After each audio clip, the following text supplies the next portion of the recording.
नमस्कार, आप सभी का स्वागत करती हूं भारत 24 पर। मैं हूं आपके साथ पूर्णिमा मिश्रा और हम आपके लिए लेकर आए हैं द जेसी शो। और हमारे साथ मौजूद है भारत 24 के सीईओ और एडिटर इन चीफ और फर्स्ट इंडिया के सीएमडी और editor in chief doctor Jagdish Chandra. Sir, आपका बहुत बहुत स्वागत करती हूं द जेसी शो में।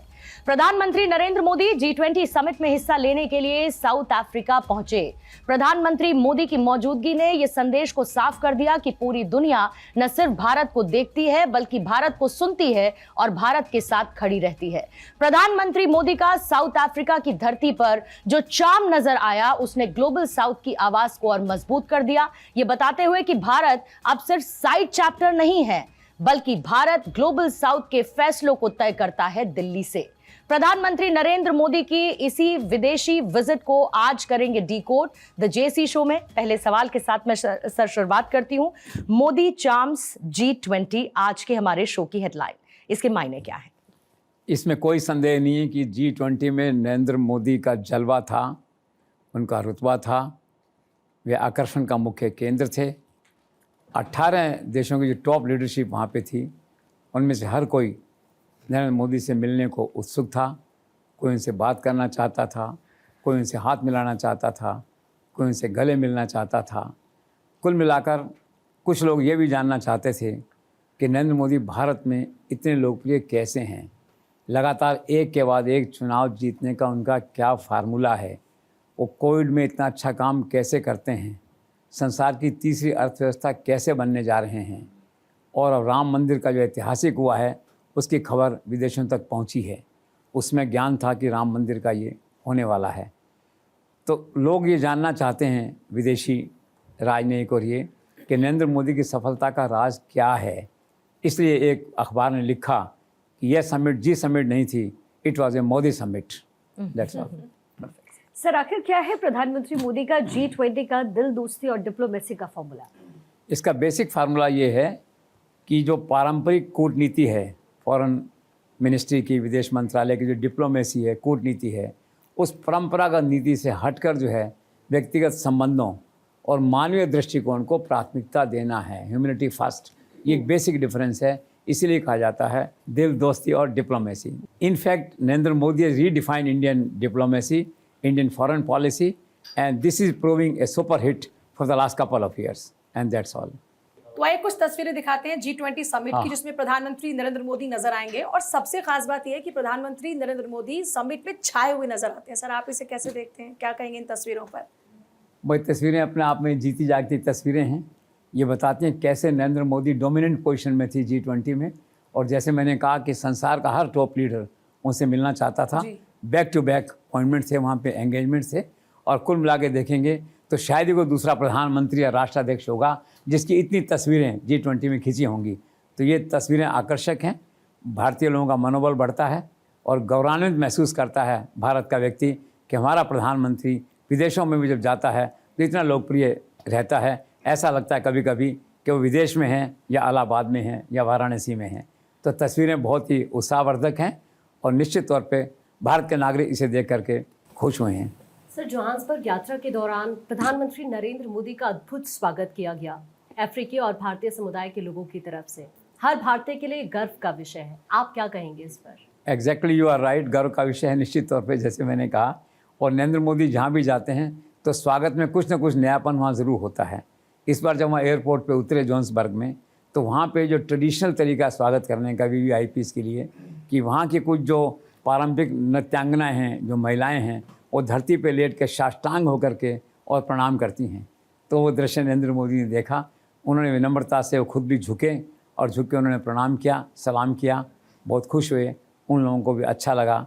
इसके बाद भारतीय समुदाय के लोगों से मिले नरेंद्र मोदी, और मिलने के बाद उन्होंने कहा कि भारतीय समुदाय के लोगों से यहाँ मिल कर के मुझे बहुत एक अच्छी अनुभूति मुझे यहाँ पे हुई है, और ये प्यार है जो मैं देख रहा हूँ, ये भारत और दक्षिण अफ्रीका के लोगों के बीच के जो रिश्ते हैं उसको झलकाता है।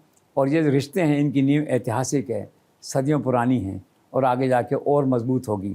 फिर उन्होंने बच्चों को कुछ ऑटोग्राफ्स वगैरह दिए, बच्चों के जो है भागवत कथा, गणपति कथा जो है वो बच्चों की उन्होंने सुनी।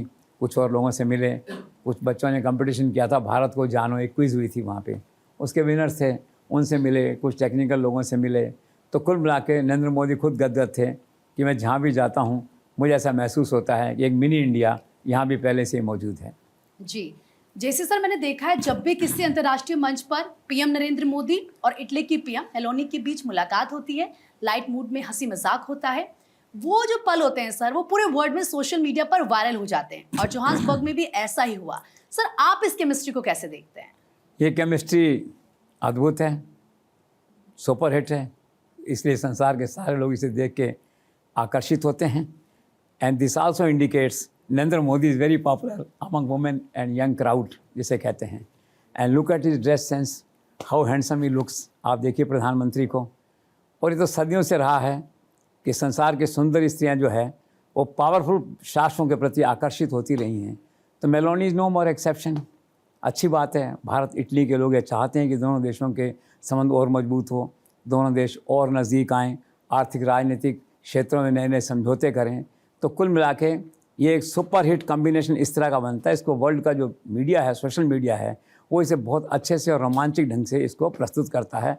And nothing is wrong in this. और दूसरी बात क्या है, उन्होंने किताब लिखी थी कुछ दिनों पहले, माई नेम इज़ जॉर्जिया।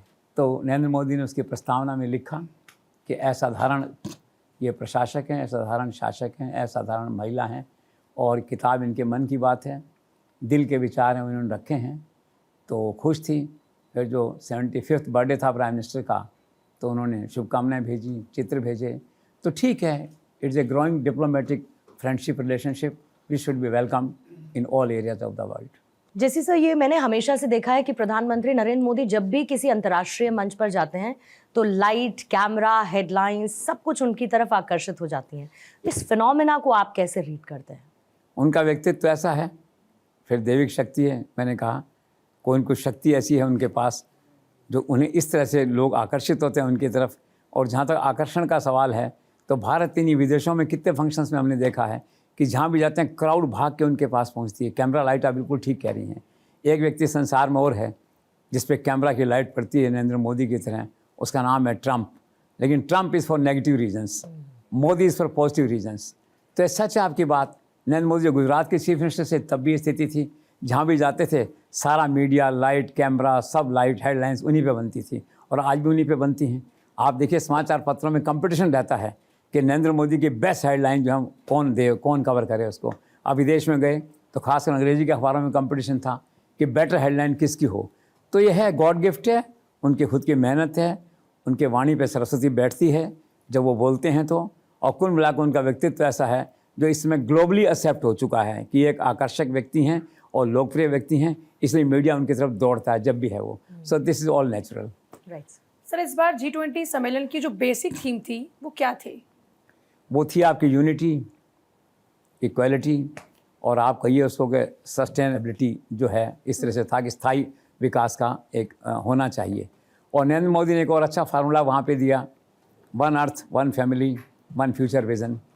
इसका मतलब ये है कि सब लोग इकट्ठे होकर रहो, यूनाइट होकर रहो। और एक व्यक्ति ने बहुत अच्छा लिखा उसके ऊपर, उन्होंने कहा कि मैं हूँ क्योंकि हम हैं, मैं हूँ क्योंकि हम हैं, और अगर एक भी देश पीछे छूट गया तो सारी दुनिया हार जाएगी। ये बेसिक कंसेप्ट है उनका जो है। तो बेसिक ये कि यूनिटी एंड इक्वलिटी और एक जो सस्टेनेबल जो है डेवलपमेंट वो संसार में दिखना चाहिए। This is Narendra Modi formula which has been picked up by G20 also. Sir, G20 में इंक्लूसिव एंड सस्टेनेबल ग्रोथ के लिए जो प्रधानमंत्री नरेंद्र मोदी की तरफ से 6 बड़े प्रस्ताव दिए गए हैं, उनको आप किस तरह से देखते हैं? देखिए, प्रस्ताव मुख्य तौर पे जो सर्वांगीण विकास है सब देशों का, जिसमें कि आर्टिफिशियल इंटेलिजेंस शामिल है, जिसमें हेल्थ शामिल है, जिसमें डेवलपमेंट शामिल है, उन सब क्षेत्रों को ये कवर करते हैं कुल मिला के। और अगर हम इसको थोड़ा सा बाइफिकेट करके देखें कि प्रस्ताव क्या क्या हैं, तो मोटे तौर पे आप इन्हें कह सकते हैं कि हेल्थ केयर रेस्पॉन्स से रिलेटेड प्रस्ताव है। दूसरा प्रस्ताव है सैटेलाइट डाटा की पार्टनरशिप जो होती है उससे रिलेटेड प्रस्ताव है।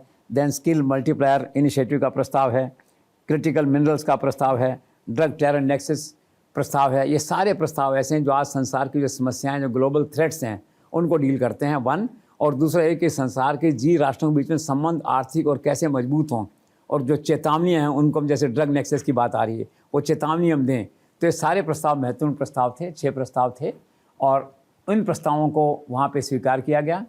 और नरेंद्र मोदी ने 3 सेशन थे, तीनों में वहाँ पे जो है भाग लिया। और उनका रेस्पॉन्स जो है G20 कंट्री के जो आए हुए थे बहुत अच्छा था। तो ये 6 प्रस्ताव बड़े रेलेवेंट थे और सब राष्ट्रों ने और G20 ने इसे अडॉप्ट किया। सर, क्या इन 6 प्रस्तावों के अलावा क्या कोई और भी भारत से जुड़ी हुई महत्वपूर्ण घोषणाएं हुई हैं?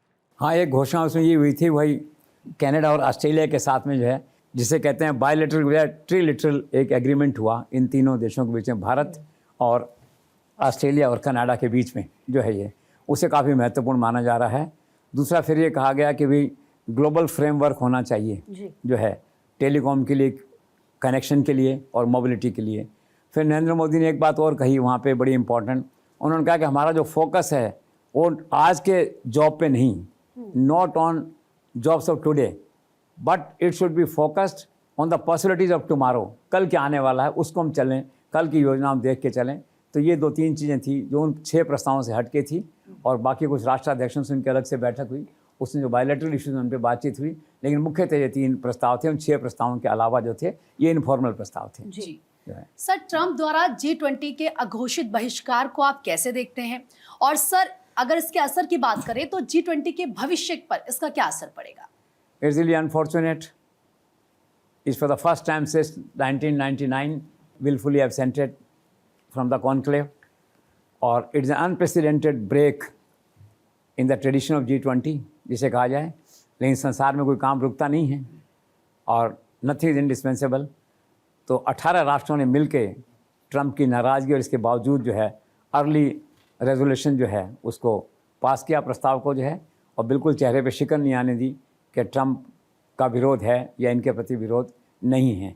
तो किसी ने उसको महसूस नहीं किया।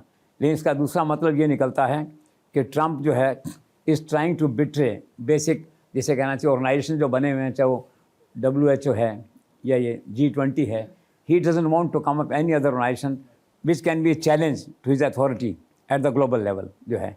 और फिर दूसरा आपने इसके असर की जो बात आप कह रहे हैं, असर तो देखो डिज़ास्टर्स होता है, क्योंकि बेसिकली जो पुअर नेशंस हैं अफ्रीका के 20 राष्ट्र हैं, आप मानिए, उनका जो डेट फ्री है, डेट में जो रिलीफ देते हैं उस पर दिक्कत आएगी। उसमें इस समय जो है $100 ट्रिलियन का जो डेट है इन 20 राष्ट्रों पे है, जिनको उम्मीद थी कि G20 हमारी मदद करता है। तो अब इसका दूसरा मतलब यह है कि Trump is trying to make a distance from the under developed and developing nations as far as financial help is concern. It's basically betrayal to the global role of America जो सदियों से चलता आ रहा है ये। तो ये इतना सा इम्पैक्ट है इसका, अब वो आने वाले साल में देखने को मिलेगा। लेकिन courage and conviction of these countries must be appreciated कि ट्रंप के विरोध के बावजूद इन्होंने सम्मेलन किया, अर्ली रेजोल्यूशन, अर्ली डिक्लेरेशन को पास किया, और जिसे कहना चाहिए कि छाती ठोक के ट्रंप के सामने लोग खड़े रहे। आपको लगता है सर कि ट्रंप के इस नेगेटिव एटीट्यूड या उनके नेगेटिव रवैये के बाद अमेरिका अगले साल G20 की मेज़बानी करेगा?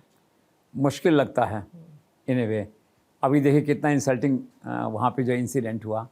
अब अमेरिका का नंबर है एक्सटेज की प्रेसिडेंसी करने का, तो हैंड ओवर लेना होता है। तो दक्षिण अफ्रीका से हैंड ओवर उनको लेना था, अमेरिका ने भाग नहीं लिया।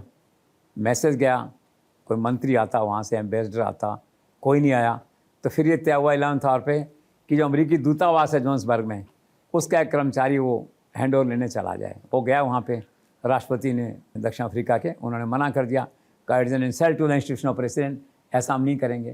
तो इतनी जहाँ अपमानजनक बातें हो रही हैं, घटनाएं हो रही हैं, तो मुझे लगता नहीं है कि ट्रंप उसको करेंगे, और करेंगे तो उसका तोड़ मरोड़ देंगे उसको, उसका जो बेसिक सेंस है उसका वो ख़त्म हो जाएगा। तो it is a serious threat for the G20 countries कि अगले साल ट्रंप क्या करते हैं इस पर। This is to be seen. Sir, कुछ लोगों का कहना है कि हालांकि G20 डिक्लेरेशन में यूक्रेन और टेरर से जुड़े हुए मसलों पर बातचीत हुई है, लेकिन गाजा पर G20 मौन रहा, ऐसा क्यों? ऐसा इसलिए कि हर व्यक्ति के अपने कुछ पॉलिटिकल कंपल्शंस होते हैं। जी के भी क्या है कि सर्टेन एरियाज हैं where G has failed to manage contradictions, तो Gaza is one of them in a way. लेकिन उन्होंने ये प्रस्ताव ज़रूर पास किया है कि जो अटैक हैं, कंट्री का नाम लीजिए उन्होंने, इजराइल या किसी का, और ये कहा कि जो अटैक हैं वो सिविलियन पे नहीं होने चाहिए, इंफ्रास्ट्रक्चर पे, पावर प्रोजेक्ट्स हैं, सब हॉस्पिटल्स हैं, इन सब पे नहीं होने चाहिए, ये ज़रूर कहा उन्होंने। लेकिन because of political reasons they have escaped to make a specific mention about Gaza in their resolution जो है। सर, पीएम मोदी ने सभी राष्ट्रों को 2 टूके चेतावनी दी और कहा कि there should be no room for double standards in global terror fight. ये आवाज़ ट्रंप तक भी पहुंच रही है क्या? आप सही कह रहे हैं, आवाज़ थी तो ट्रंप के लिए, ये बात ट्रंप के लिए की गई थी। क्योंकि ट्रंप आए थे शुरू में तो कहा था आतंकवाद को समाप्त करने में अमेरिका भारत के साथ है। क्या हुआ?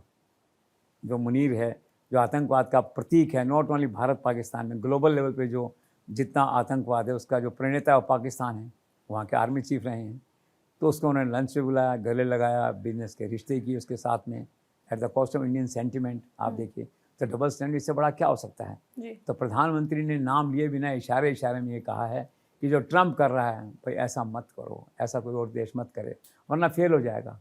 इन ए वे जो है ये, उसमें फिर जो है नरेंद्र मोदी ने 2 टूक ये चेतावनी दी सभी देशों को कि it's very dangerous, be careful, act now, otherwise it will be too late to act against all this terror and this thing. Sir, Pakistan की डिफेंस चीफ मुनीर एशिया महाद्वीप में शांति के लिए बहुत बड़ा खतरा है, कुछ लोग ये कहते हैं। क्या आपको भी ऐसा लगता है और आपको क्या लगता है कहाँ जाकर अंत होगा ट्रंप के फेवरेट मुनीर की महत्वाकांक्षाओं का? Absolutely right.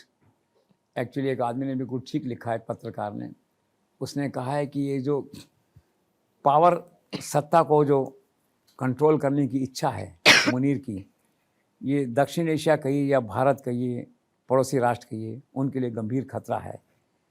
और उसने कहा है कि Pakistan is no longer a state within the state, now it has become the state. मतलब वहाँ का सारा कंट्रोल जो है मुनीर के हाथ में आ गया है। और मुनीर ने क्या किया है, पार्लियामेंट में अपने दबाव से 27th अमेंडमेंट वहाँ पे हुआ है। उसका पहला परिणाम ये है कि Munir is designated as the chief of all defence forces and he has sweeping powers on all arms of army, navy, air force, all this things. 5 साल तक वो रहेंगे डिफेंस चीफ जो है, फील्ड मार्शल पहले ही थे वो। उनके खिलाफ किसी कोर्ट में कोई केस नहीं हो सकेगा उनके जीवन भर में, लीगल इम्यूनिटी रहेगी उनके। पार्लियामेंट से उन्होंने पास करवाया 9 मिनट में, कोई बहस जिस पे वहाँ पे नहीं हुई। इतना ही नहीं, इसके बाद में आगे चले, he is brought so amendments where he is controlling judiciary also. Now he has been given substantial control over judiciary. He has created a separate court over Supreme Court, and that is Federal Constitutional Court, which can reverse the judgment of Supreme Court in one or the other way.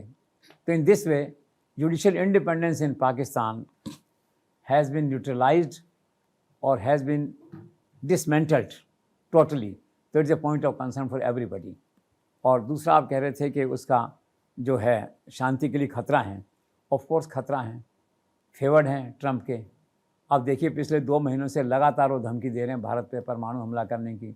जब भी राजनाथ कुछ कहते हैं तो पलट के परमाणु धमकी की भाषा में वो जवाब देते हैं। और पिछली बार ऐसा लगा जो ट्रंप ने कहा कि मैंने समझौता करवाया, चलो वो बात तो गलत होगी, लेकिन मुझे लगता है कि ट्रंप के पास ये इन्फॉर्मेशन शायद करेक्ट थी कि पाकिस्तान वास्तव में कहीं के परमाणु हमला करने वाला था। वो मूर्खता और दुस्साहस वो कर सकता था।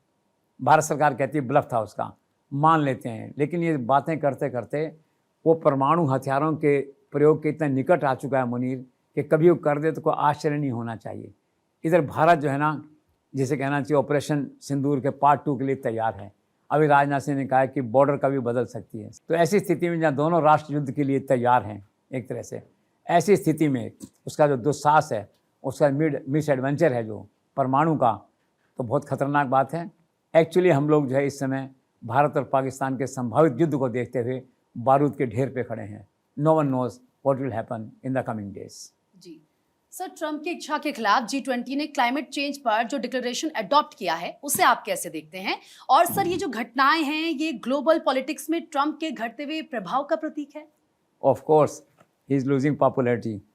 अभी एक सर्वे हुआ है, 24 डेमोक्रेट कंट्रीज़ हैं, 24 में जो है 19 कंट्रीज़ ने कहा we don't like Trump, we don't believe in his leadership. और एक्चुअली स्थिति संसार में कुछ ऐसी हो गई है कि people hate him, everyone wants that he steps down from the presidency. Climate change का क्या है, ट्रंप ने आते ही पैसा बंद किया था, पेरिस डिक्लेरेशन को बंद किया था, उस समय जो है ना people are not bothered about Trump. G20 ने कहा हम अपने साधनों से जो कुछ हो सकता है करेंगे, ट्रंप की परवाह नहीं करेंगे। तो बात सही है आपकी कि Trump must be annoyed, but these people now G20 doesn't bother much about Trump and they are going with their plan on climate change. Sir, Narendra Modi ने ड्रग और टेरर नेक्सस और उनकी फंडिंग का भी जिक्र किया। ये कहा कि it is also a global threat, now you act otherwise it will be too late. आप अग्री करते हैं प्रधानमंत्री मोदी की इस कंसर्न बिल्कुल से? सही कह रहे हैं। जैसा उन्होंने टेरर के लिए कहा था वैसा उन्होंने कहा कि act now otherwise it will be too late. और ये बहुत बड़ा नेक्सस है ड्रग का, टेरर का। तो आप देखिए सारे संसार में हम पढ़ते हैं, एक देश इन्वॉल्व नहीं, संसार के कितने देश इन्वॉल्व हैं, कितने देश इन्वॉल्व हैं जहाँ आतंकवाद है। ड्रग और टेरर का एक ऐसा नेक्सस बन गया है जिसको तोड़ना बहुत ज़रूरी है। संसार की इस चिंता को नरेंद्र मोदी ने वहाँ उजागर किया, सबका ध्यान आकर्षित किया। जानते सब हैं लेकिन हर एक की अपनी लिमिटेशंस हैं, but still Modi will always stand tall as far action against terrorism is concern. और भारत में अमित शाह हैं, आप देखते हैं आतंकवाद की समाप्ति के लिए कर रहे हैं in absence of Narendra Modi जो है।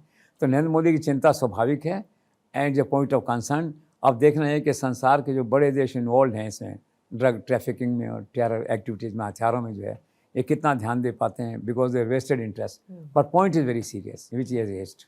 सर एक बार फिर से G20 समिट में नजर आया कि ग्लोबल साउथ की जो लीडरशिप है वो प्रधानमंत्री मोदी के हाथ में आ गई है। तो प्रधानमंत्री मोदी की ये पूरी जो लीडरशिप है उसका एजेंडा क्या है, ग्लोबल साउथ को लेकर क्या एजेंडा है? देखिए नरेंद्र मोदी है virtually taken the leadership of global south, इसमें कोई शक नहीं है। कारण ये कि चाइना से टक्कर कोई अकेला आदमी नहीं ले सकता।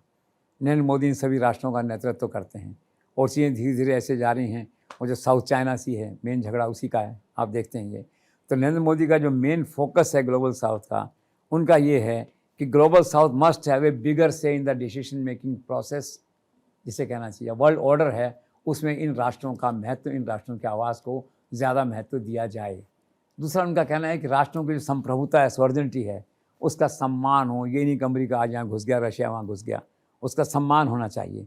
और तीसरा क्या है कि फ्री मूवमेंट होना चाहिए of transportation and all, specially with reference to South China Sea. ये तीन उनके बेसिक बातें जो बरसों से वो कह रहे हैं। तो all these points are highly appreciated by G countries, by global south countries, and this way Narendra Modi is slowly emerging as a powerful leader of global south. Sir G20 summit में प्रधानमंत्री नरेंद्र मोदी ने आर्टिफिशियल इंटेलिजेंस के दुरुपयोग को रोकने की बात कही है। ये जो मैटर है कितना सीरियस और रेलेवेंट है? 21वीं सदी का सबसे बड़ा खतरा है आर्टिफिशियल इंटेलिजेंस, इसको सब मानते हैं। नरेंद्र मोदी चूँकि अलर्ट हैं, जागरूक हैं, विषय के टच में रहते हैं, and perhaps he is among a very few politicians जो टेक्नोलॉजी के इतना करीब रहते हैं, पीएमओ में उन पर पकड़ रहती है उसकी। इसका खतरा जानते हैं, उन्होंने इस मुद्दे को वहाँ भी उठाया, इसको फ्लैग किया और उन्होंने कहा कि it should be used only for good purposes, it should never be used for other bad things, rather it should be used only to control crime and terror जो है, and it should be accountable also, it should be responsible also for their achievements और for their experiments और their negative deeds and all that. तो exactly he is raised the seriousness of the issue which was appreciated by all the countries participating in G20. Sir critical minerals monopoly का मुद्दा एक बार फिर से प्रधानमंत्री नरेंद्र मोदी ने G20 में उठाया। ये पूरा मामला क्या है? पूरा मामला है कुछ राष्ट्रों के पास में क्रिटिकल जो मिनरल्स हैं उनकी मोनोपोली है। चाइना हो गया, कुछ और देश हो गए, इनके पास में मोनोपोली है। काम सबका पड़ता है, वो बार्गेन करते हैं, प्रेशर करते हैं, ट्रम्प के टैरिफ की तरह। ये दूसरा टैरिफ थ्रेट है एक तरह से, क्रिटिकल मिनरल चाहिए सबको। तो नरेंद्र मोदी इस मुद्दे को उठाया भी कुछ राष्ट्रों या कुछ व्यक्तियों के हाथ में ये मिनरल रहें, ये ठीक नहीं है। Is against democratic principles and against the public interest. इसी का इशारा करते हुए उन्होंने उसकी ओर भी इशारा किया है कि अब ट्रंप जो है सारे संसार में जितने क्रिटिकल मिनरल्स हैं उनको एक्वायर करना चाहता है। जब किसी बिजनेस डील करता है तो पहले कहते हैं कि मैं आपके इतने % जो है ना क्रिटिकल मिनरल मुझे चाहिए, पाकिस्तान से लिए, चाइना से भी लिए।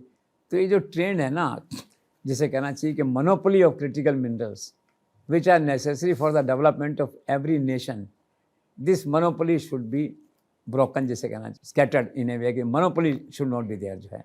तो ये उनका कहना था, तो सही है। सर क्या आपको ऐसा लगता है कि जोहान्सबर्ग में जो प्रधानमंत्री नरेंद्र मोदी और कनाडा के प्राइम मिनिस्टर के बीच एक अच्छी मुलाकात हुई है, क्या इसके बाद हमारे जो रिश्ते हैं वो कनाडा से सुधरेंगे? Absolutely, already improvement is there। अभी नरेंद्र मोदी से मिले थे वहाँ के प्रधानमंत्री, अब वो दिल्ली आ रहे हैं 2026 में, नेक्स्ट ईयर शायद जल्दी आएंगे आकर के। तो सबसे पहली बात है कि ट्रेड डील की बात चल रही है, व्यापार बहुत अच्छा है कनाडा के साथ हमारा जो है। और आप देखिए पिछला फाइनेंशियल ईयर गया है, इसमें $24.24 बिलियन का जो है व्यापार था। तो भारत चाहता है व्यापार बढ़े, भारत के लोग वहाँ बहुत हैं। आप देखिए वहाँ पे कि 29 लाख तो पहले से भारतीय हैं, 4.5 लाख स्टूडेंट गए हुए हैं, 33-34 लाख लोग वहाँ पे हैं। और बहुत अच्छा चल रहा था। पिछले प्राइम मिनिस्टर ने ठीक से हैंडल नहीं किया उसको। Now we are hopeful that everything will be on line, पटरी पे चीज़ें आ जाएंगी, I think in the coming 6 months और सो। तो this meeting of prime minister with Canada prime minister at Johannesburg has prove to be quite useful. Sir, दशकों पुराने India और साउथ अफ्रीका के रिश्ते को आप कैसे देखते हैं? रिश्ता तो बहुत ऐतिहासिक है। देखो, महात्मा गांधी के समय से सत्याग्रह आंदोलन किया था, उसका से व्यापार का रिश्ता है। साउथ अफ्रीका हमारा 4th लार्जेस्ट बिजनेस पार्टनर है और पॉलिटिकली सेंसिटिव है। आप देखिए ना, ग्लोबल साउथ इन सब में हमारा साथी है। वहाँ के जो राष्ट्रपति हैं उनकी नरेंद्र मोदी से बहुत बनती है अभी जो है। तो एक पावरफुल पॉलिटिकल अलायंस अगेंस्ट आपको, अगेंस्ट अमेरिका और अगेंस्ट चाइना जो है ना, is emerging in that area where South Africa is a principal partner and he is close to India, he is close to Indian Prime Minister. So रिश्ते जो ऐतिहासिक थे आज की तारीख में भी उतने ही रेलेवेंट हैं और आने वाले दिनों में ये रिश्ते और मजबूत होंगे, पॉलिटिकली भी और ट्रेड वाइज भी। This is expected. सर, इस बार G20 में फिर से भारत की सुरक्षा परिषद में स्थायी सदस्यता का मुद्दा उठा। आखिर कौन आड़े आ रहा है हमारे इस काम में? देखिए, आड़े तो चाइना आ रहा है और स्थायी 5 मेंबर हैं सुरक्षा परिषद में, रशिया, चाइना, अमेरिका और ब्रिटेन और फ्रांस। प्रस्ताव आता है, चाइना वीटो कर देता है, स्पॉन्सर्ड बाई पाकिस्तान। तो भारत कोशिश कर रहा है कि हम खुद भी बैठ जाएं आके यहाँ। तो क्रिटिकल मुद्दे हैं, कश्मीर का मुद्दा है, परमाणु मुद्दा है, इन मुद्दों पे हमारा से हो, हम डिसीजन मेकिंग प्रोसेस का इफेक्टिव पार्ट बने यहाँ पे जो है। तो कोशिश चल रही है 1994 से, देखिए। और अब कोशिश में क्या है कि कुल 193 हैं देश और उसमें 150 इंडिया को सपोर्ट कर रहे हैं ऑलरेडी, कि हमें कोई दिक्कत नहीं है। हालांकि 2-1 देश और भी आना चाहते हैं, 2-3 देश आना चाहते हैं। ऑस्ट्रेलिया आना चाहता है, ब्राज़ील आना चाहता है, जापान आना चाहता है, उनके अपनी जगह हैं। They all are supporting us. So this is to be seen कि कब होता है। लेकिन फ़िलहाल तो है, चाइना ने हमारा रास्ता रोक रखा है। लेट्स सी वो दिन कब आता है जब सुरक्षा परिषद में। लेकिन आप मेंबर बने या नहीं बने, your voice of India, your voice of Narendra Modi is already there, is as good as India is a member of UN Security Council, as good as that जो है। But still India should be formally on the board. So let's see when that good moment comes. Perfectly said sir. और हिंदी का एक गाना है, तेरा जादू चल गया, और प्रधानमंत्री नरेंद्र मोदी के लिए ये बात बिल्कुल सटीक बैठती है, तेरा जादू चल गया, वो भी ग्लोबल मंचों पर। दिल दोस्ती डिप्लोमेसी का जो फॉर्मूला है वो प्रधानमंत्री मोदी का हिट है। सिर्फ भारतीय जनता नहीं मुरीद है प्रधानमंत्री नरेंद्र मोदी की। वैश्विक मंच पर प्रधानमंत्री मोदी की ग्लोबल रैंकिंग टॉप पर यह दिखाती है कि पूरी दुनिया उनकी एक मुरीद है। प्रधानमंत्री मोदी सिर्फ वो नहीं है जो समस्या बताते हैं, बल्कि वो समस्या के समाधान की तरफ पूरे देश को लेकर चलते हैं। देश में विकास की बात करते हैं तो दुनिया को भी विकास के पथ पर ले जाना चाहते हैं। देश में यूनिटी की बात करते हैं तो दुनिया को भी यूनिटी के साथ लेकर आगे बढ़ना चाहते हैं। यानी वसुधैव कुटुंबकम का जो भारत का ध्येय है, प्रधानमंत्री मोदी वो चेहरा है जो उसे ग्लोबल मंच पर लेकर गए हैं, और यही भारत की बढ़ती और उभरती ताकत को दर्शाता है। बहुत बहुत शुक्रिया सर आपका द जेसी शो का हिस्सा बनने के लिए। साथ ही आप सभी दर्शकों का भी धन्यवाद हमारे साथ द जेसी शो में जुड़ने के लिए। वक्त एक छोटे से ब्रेक का, आप बने रहिए भारत 24 के साथ।